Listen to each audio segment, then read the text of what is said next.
Um dos principais, na verdade, talvez o principal desdobramento da Lava Jato foi a prisão do Lula, né?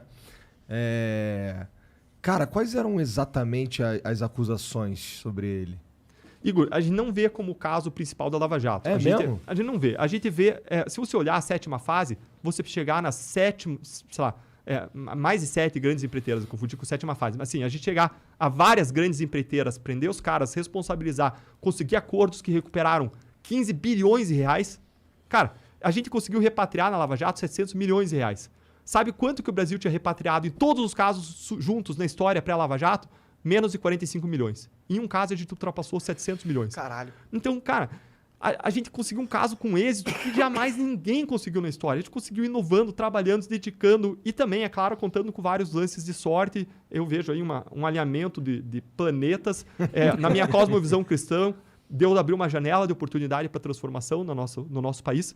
E então eu vejo vários casos como altamente relevantes. Eu não busco pessoalizar em uma pessoa. Quem busca pessoalizar é ele. Por que ele busca pessoalizar? Porque quando ele pessoaliza em Deltan e em Sérgio Moro, é muito mais fácil você criar um discurso de perseguição contra duas pessoas do que você reconhecer que não são duas pessoas. No Ministério Público, Igor, eram 15 a 20 procuradores. Aí você diz, mas eles eram subordinados a você, né, Deltan? Não, não eram. Eles eram independentes, eles vieram de outros lugares, é como uma tribo de caciques. Se ele discordasse de qualquer coisa, ele podia voltar para a família dele e morar de um modo mais confortável, sem perder nada, sem perder absolutamente nada. Com o salário dele normal, é só ele dizer tchau, tô indo embora. Então, se qualquer pessoa ali discordasse de qualquer coisa, o grupo ia rachar. E procuradores com diferentes visões de mundo, que votavam em diferentes pessoas, que votaram nos dois lados no segundo turno de 2018, nos dois lados, teve gente que votou para um lado, teve gente que votou outro, e teve gente que votou nulo. A gente, entre nós, a gente compartilhava lá, né? Mas não tornava público, porque isso poderia gerar uma interpretação equivocada no nosso trabalho. Mas a gente tinha, então, pessoas com diferentes visões de mundo comprometidas a buscar a justiça de acordo com os fatos e com a lei. Se tivesse qualquer coisa errada, o grupo ia rachar, você não mantém unido um grupo de caciques independentes para trabalhar junto, no caso desse, se alguém vê qualquer coisa errada. Ninguém quer apostar sua credibilidade no... Exatamente. E a gente escolheu os caras mais tops que a gente encontrou no Ministério Público para chamar. Alguns tops que a gente chamou não puderam vir, mas a gente buscava, toda vez que a gente ia chamar alguém, a gente pegava a lista de todos os procuradores e todos os procuradores regionais do país e subprocuradores, pensava, cara, esses caras aqui são os melhores, vamos tentar? Ligava para um, ligava para outro, quem aceitava a gente trazia para Curitiba. Essa foi a lógica que a gente seguiu, de acordo com o conhecimento, com a experiência, com a expertise, com o casos que a pessoa trabalhou no passado, com a capacidade de trabalho em grupo, esse era um aspecto importante. E então você tinha pessoas com diferentes visões ideológicas trabalhando em conjunto por resultados. Então nunca teve do nosso lado essa pessoalização, o caso Lula. Mas claro que é o caso que ganhou grande projeção. Aí a gente faz a entrevista coletiva do Lula. A gente tinha feito N entrevistas anteriores, usando lá apresentações, PowerPoint, a gente tinha feito várias anteriores, só que não tinha tido aquela repercussão. Aí faz aquela, tem uma grande repercussão. Se eu fizesse igual em relação a um estudante que falsificou uma carteirinha estudantil, tinha zero de repercussão. Mas isso não é surpresa pra ninguém, né? Ele é o Lula, caralho. Ele vai ter repercussão em tudo que você mete ele, ainda mais você, porra. O Brasil finalmente tá criminalizando os políticos, filha da puta, ó. O Lula é um puto exemplo aí, na minha opinião. Tudo que fosse envolver esse cara ia ser um show, um espetáculo, não importa. Erro de cálculo nosso. Erro de cálculo. A gente achou que fazendo igual as outras vezes, a gente ia ter um resultado igual. Porque ele não é igual. Infelizmente não é. Não é. Ele não é uma pessoa igual a todo mundo. Não é. Infelizmente, esse foi um erro de conta nossa sobre o modo, né, de apresentar, que pode ter gerado uma interpretação equivocada de parte da sociedade, mas a nossa intenção era de fazer exatamente a mesma coisa que a gente fez nos casos anteriores. Se olhar os casos anteriores, se olhar a coletiva da 7ª fase, a gente colocou um gráfico mostrando como funcionava a lavagem de dinheiro, de empresa para empresa, como passava para as contas do IUCEF, das empresas, como é que o dinheiro voltava. Então a gente sempre tentou ser didático. A gente acha importante... A gente não acha que a pessoa tem que ter feito direito para entender de corrupção. A gente não acha que a pessoa tem que pagar uma faculdade para entender de corrupção.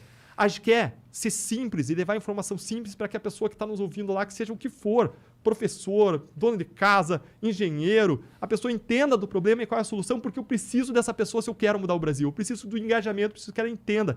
Então, na Lava Jato, a gente adotou uma estratégia de comunicação extremamente didático, com apresentaçõezinhas, com gráficos, e a gente fez isso em toda a Lava Jato. A gente fez isso nas redes sociais, a gente alertava para os problemas, isso é uma estratégia de comunicação maior que a gente usou sim, e que é essencial para a gente carregar a sociedade conosco, dar transparência para a sociedade confiar no nosso trabalho, confiar na credibilidade e sustentar mesmo contra todos os reveses que vinham no mundo político. E o que aconteceu, no final das contas, foi a mesma coisa que aconteceu na Itália. Lá na Itália, os procuradores atuaram de modo firme contra a corrupção, o sistema político gerou uma série de narrativas, uma hora essas narrativas começaram a grudar, e quando começaram a grudar, eles passaram com o rolo compressor, descriminalizaram crimes como Caixa 2 eleitoral, eles tornaram ilegais as cooperações retroativamente, derrubando casos, coisa parecida com o que acontece hoje quando se faz essa aplicação retroativa de novas regras, e seguiram mudando para que tudo, mudaram tudo para que tudo sempre continuasse igual. O mesmo, né? Entendi. Exatamente. E uma das coisas que eu escuto bastante rádio, e eu escuto o Reinaldo Azevedo, por exemplo, falar bastante que não tem nenhuma prova contra o Lula, cara.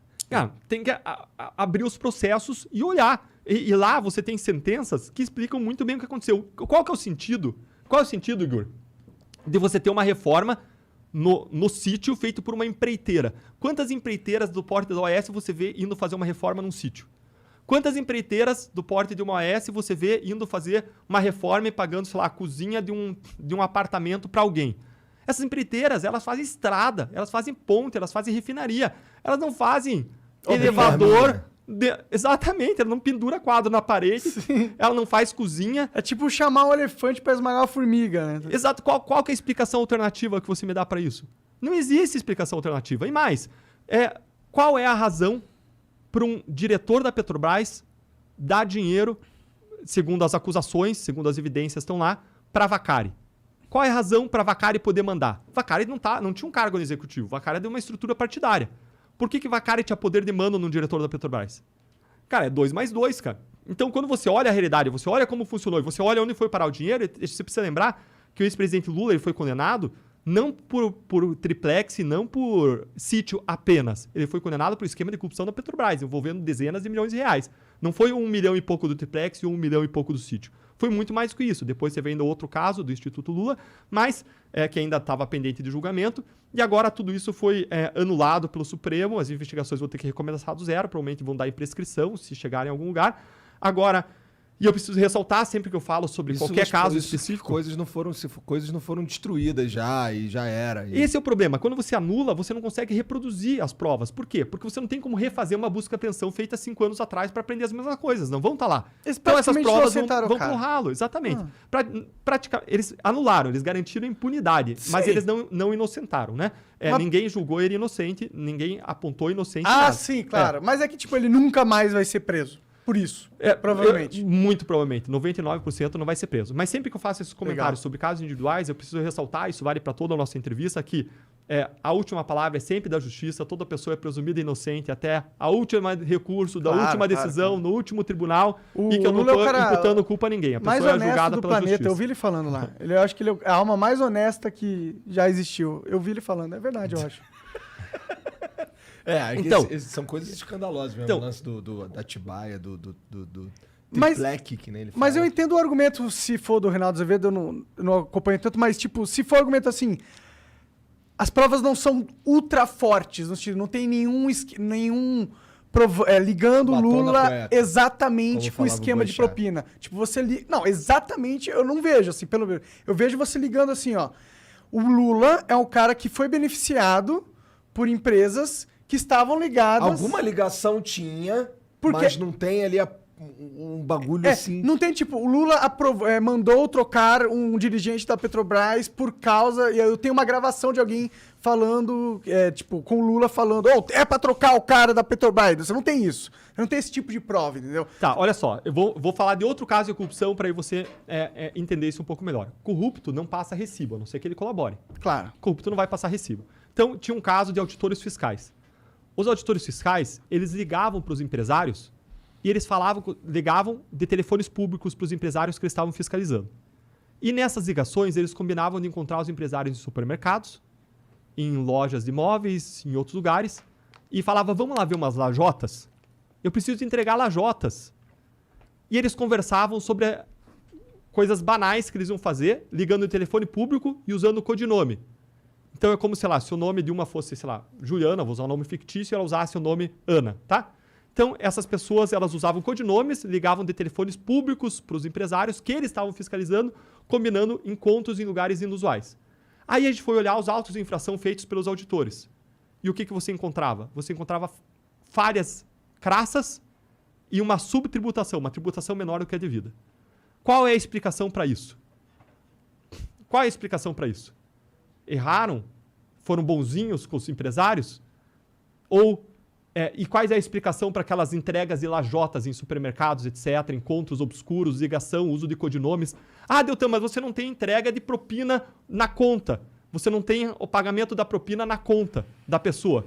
Você não tem o pagamento de propina na conta, mas não existe uma explicação ali que explique tudo isso que não seja a corrupção daqueles auditores, que usavam codinomes, que ligavam de telefones públicos e que cometeram vários atos irregulares ao longo daquela fiscalização. Então, várias vezes na corrupção você não vai ter o recibo, você tem que trabalhar com aquilo que a gente chama de provas indiciárias. A jurisprudência, o entendimento dos tribunais brasileiros é uníssono, é uniforme no sentido de dizer que quando você tem um conjunto de indícios, de provas indiciárias, isso pode levar a uma convicção, a uma formação de opinião mais forte, para além de uma dúvida razoável, e você condenar alguém. E quem entendeu isso em relação ao caso Lula, né, que depois veio a ser anulado, mas quem entendeu isso não foi Deltan, foram 15 a 20 procuradores da República que formularam as acusações. Mas foi um juiz que julgou esse caso. Mais, foram 3 desembargadores independentes que revisaram esse caso. E mais, foram 4 ministros do STJ, vários deles colocados pela gestão do PT lá. Então, não é uma análise individual. Eles olharam o processo, olharam o conjunto de provas, pessoas, inclusive, falando que os recursos tinham vinculação, sim, com os esquemas. Então, existia essa ligação de delatores. Falando. Existia. Mas se essas pessoas não falassem, você apagaria o que aconteceu? Não apagaria. Não, agora, tinha pessoas falando. O meu argumento não é que eu acredito que o cara é inocente. O meu argumento é, tipo, eu acho que existem provas que seriam muito mais fortes do que a gente tem exatamente contra o Lula, entendeu? A gente tem provas, mas você não tem prova que coloque ele como cabeça da parada. Tem? Eu não sei. Se você entender como funcionava esse esquema... Mas é muito da quem conjuntura. colocava os diretores da Petrobras? Não é claro. Exatamente. Você precisa da conjuntura para você entender. Claro, e por isso que a gente explicou a conjuntura. Não, eu entendo. Mas... Quando você fala de lavagem de dinheiro, de crimes complexos como corrupção, não é simples. Não é simples. Você vê as lavagens de dinheiro feitas, gente, em nome do offshore, transações lá no exterior, de conta para conta. De um jeito que ia ficar muito difícil de pegar. Sim, exato. Mas, por exemplo, ninguém faz para ser pego. Então é complexo. Mas se tivesse uma conta do Lula na Suíça... Do Lula, seria, tipo... Mas é que aí ele tinha que ser muito burro. Teria que ser muito burro, é isso. Alguns tinham conta na Suíça. Eduardo Cunha tinha conta na Suíça, Sérgio Cabral tinha dinheiro no exterior, mas a gente vê diferentes estilos de corrupção. Tem várias pessoas que talvez pensassem que a corrupção se justificava talvez por partido. E aí, só que o que a gente viu? Que essas pessoas, elas embolsaram uma parte do dinheiro.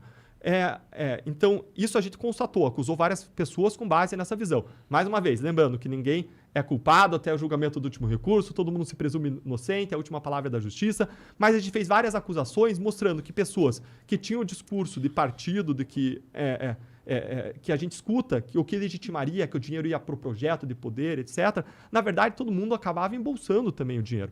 Todos os casos, a pessoa embolsava uma parte do dinheiro. Mas claro que tinha gente que podia buscar arrecadar o dinheiro só para si, tinha gente que podia prestigiar mais o dinheiro para o partido para financiar a campanha eleitoral e manter um projeto de poder. Quando se olha uma corrupção do tipo Paulo Maluf, né, que você tinha centenas de milhões de dólares e foi objeto de acusações por ter centenas de milhões de dólares no exterior, quando se olha Sérgio Cabral, que tinha mais de 100 milhões de dólares no exterior, é um tipo de perfil. Quando você olha uma pessoa que recebeu 1 milhão aqui, 1 milhão lá, né, uma reforma de apartamento aqui, uma reforma lá, e não especificamente uma pessoa qualquer, mas teve mais de um caso nesse sentido, você tem um outro estilo, né? Outro estilo de corrupção. Não sei que tenha valor que a gente não encontrou, mas você tem um outro estilo. Agora, se justifica? Não se justifica.